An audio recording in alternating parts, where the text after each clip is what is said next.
Salut, c'est Rosalis. Aujourd'hui, c'est un travelog spécial sud de la France. Allons-y.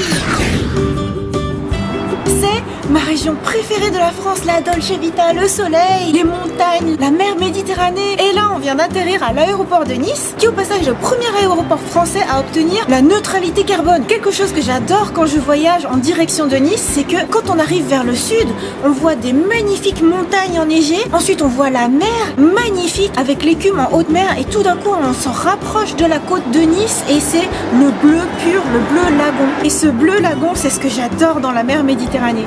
Et voilà, on va faire tout un petit parcours dans ce séjour. On ne va pas rester qu'à Nice, on va aussi aller à Menton et peut-être aussi en Italie. Alors je vous emmène avec moi dans ce périple.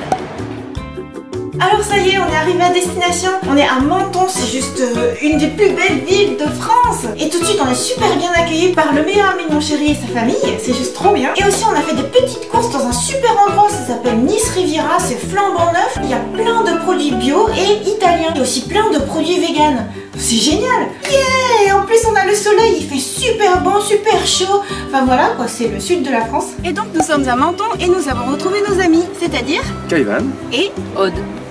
Et merci beaucoup de nous partager tout votre savoir pour nous faire explorer la Côte d'Azur. On est surtout très content de vous recevoir chez nous pour une fois et de pouvoir partager plein de moments intéressants et enrichissants. Et vous montrer plein de belles choses qu'il y a chez nous. C'est trop gentil. Et donc il y a une vidéo où tu disais que Aude était du cru, ou je sais pas ton expression, c'était... Les filles du pays. Enfant du pays, c'est ça le terme exact. Enfant du soleil. Voilà, on semble pas vraiment asiatique. Peut-être à Tao. Merci.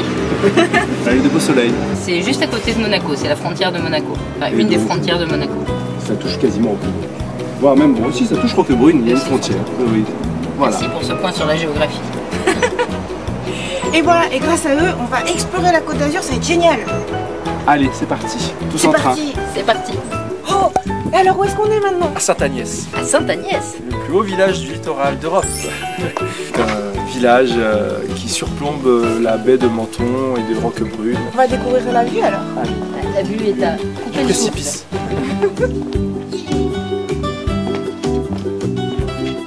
Attention, pour l'instant, j'ai pas regardé, mais je crois que ça va être génial. Waouh! C'est énorme! Cette vue de malade! Ah, c'est impressionnant. On voit même Vintimille, la toute petite pointe qui dépasse de la montagne là-bas. Je sais pas si on va la voir. Tu descends ton bras. Mais je vois pas où c'est. Je la vois pas Vintimille. Ah mince. Là, oui là. Ça. montagne. Le petit bout derrière la montagne, ça doit être ça. Vintimille, le petit bout qui descend. Ensuite, on a toute la baie de Menton, avec Gare-Avant, le centre-ville, et ensuite on a Carnolès. Carnolès, c'est où? Alors, Carnolès, c'est là, et là c'est le Cap Martin. Alors on est à Cap Martin pour un petit running. C'est vraiment impressionnant de voir le travail de la mer sur les roches calcaires, je pense. C'est plein de pics. C'est vraiment impressionnant.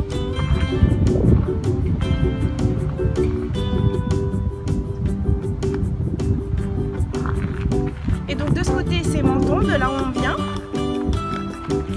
Et de ce côté c'est Nice.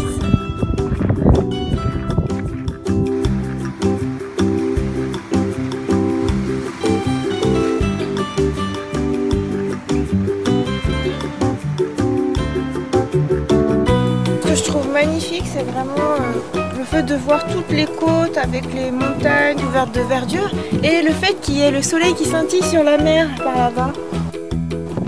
Là, ça scintille sur la mer, sur le cap. Enfin, là, du coup, on a vraiment un super beau temps. C'est magnifique. Il y a des petites touches d'automne. Je disais qu'il y avait plein de verdure, mais il y a aussi des petits arbres. Et donc, où est-ce qu'on va manger ce midi? Restaurant de spécialité mentonnaise. Il y a la terrasse impressionnante. Elle est vraiment perchée au-dessus du vide.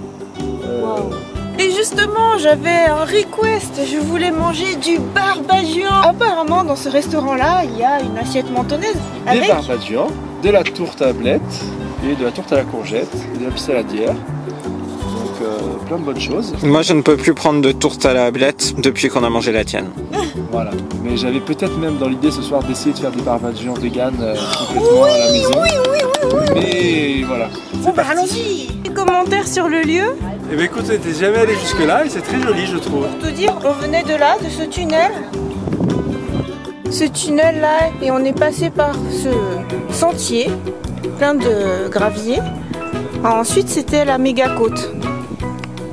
Mais ce petit sentier aussi, j'étais pas fière. Donc tu dis que c'est un sentier de montagne classique? Oui. D'accord, donc c'est rien du tout, c'est peanuts. Bon, c'est tranquille. J'ai pas l'habitude, moi j'habite dans une plaine. Et nous revoilà sur la plage de Marquet, qui est en France et qui donne une vue de la frontière de Monaco, avec de gauche à droite, tout à gauche sur la montagne. Alors un peu là où il y a les grues rouges et blanches, c'est les jardins exotiques. C'est donc un jardin qui se visite avec plein de plantes exotiques et curieuses, avec des cactus. Un peu plus bas, vous voyez les arceaux qui correspondent au stade Louis II, là où l'équipe de Monaco de la SM joue au foot.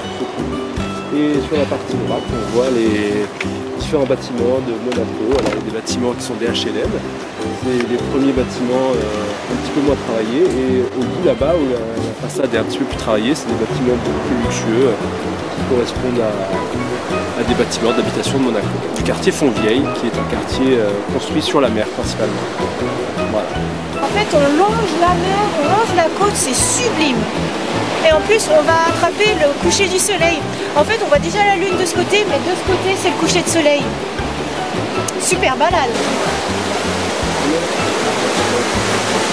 Alors, nous arrivons à la pointe du Cap d'Aille, où on voit encore un hélicoptère se poser à l'héliport de Monaco. Et de l'autre côté, nous allons accéder à la plage de la Mala, qui est encore un petit peu loin, mais qui donne sur Beaulieu et d'autre côté de la mer.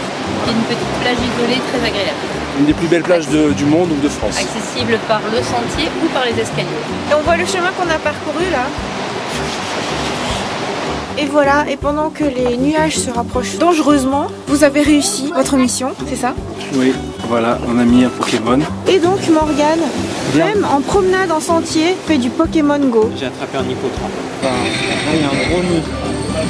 On va essayer de m'énouffer. Et toi aussi Aude? Oui. Très facilement d'ailleurs. Hein, je te remercie, ça compense les autres comme ça. Et là, j'attrape un Nidoran femelle. D'abord, on va retrouver. Il y a beaucoup de Pokémon. bah dis donc, oui, c'est ça. Et Monaco, oui, c'est c'est ça. rempli. Des nids de Pokémon. Déjà, même à l'époque. Il s'échappe. Et toi? Il s'échappe tout le temps là, il m'énerve. À l'époque, Super il y en Bowl. avait là. T'essayais d'attraper quoi? La Un carapace. carabaf. Et pendant ce temps, nous sommes à la foire de Monaco. Alors que personne ne regarde les vidéos. Et oui, on l'a fait avec ta. Je pense qu'il va jamais rentrer. Non, mais il y en a qui vont jamais rentrer. Merci, je te montre ton témoin. Les Pokémon Go addicts. Allez, après 10 minutes figées, Morgane, il est temps que tu bouges.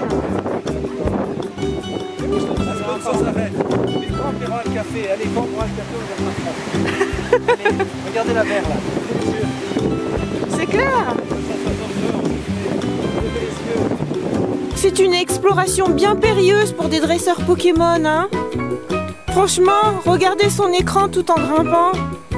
Vous montrez pas l'exemple, hein. Moi je recharge mes Pokémon qui sont complètement dézingués. Pendant ce temps, Aude a carrément 2 iPhones dans la main et reste suspendue au-dessus du vide. Attends, parce que. Rejointe par un petit Sébastien, chat. il a tous les Pokémon après. Il a tous les Pokémon en même temps en fait. Non mais qu'est-ce que c'est que ce pont?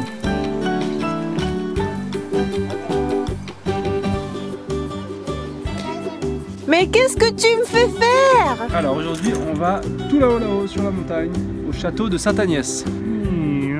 On voit ici le restaurant Le Rigui où nous allons déjeuner. Nous allons prendre un sentier qui grimpe tout au haut de la montagne pour arriver là-haut au niveau des ruines du château.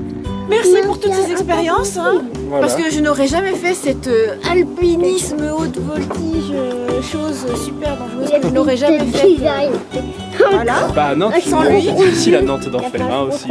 Non, même j'aurais vu la montée, je l'aurais jamais fait. Morgane. Et le clou de ce spectacle, et le clou de ce séjour, c'est la super lune. il faisait nuageux et en fait le ciel s'est dégagé exprès pour nous, c'est fantastique. Donc la lune paraît énorme, elle se reflète sur la mer Méditerranée, c'est splendide.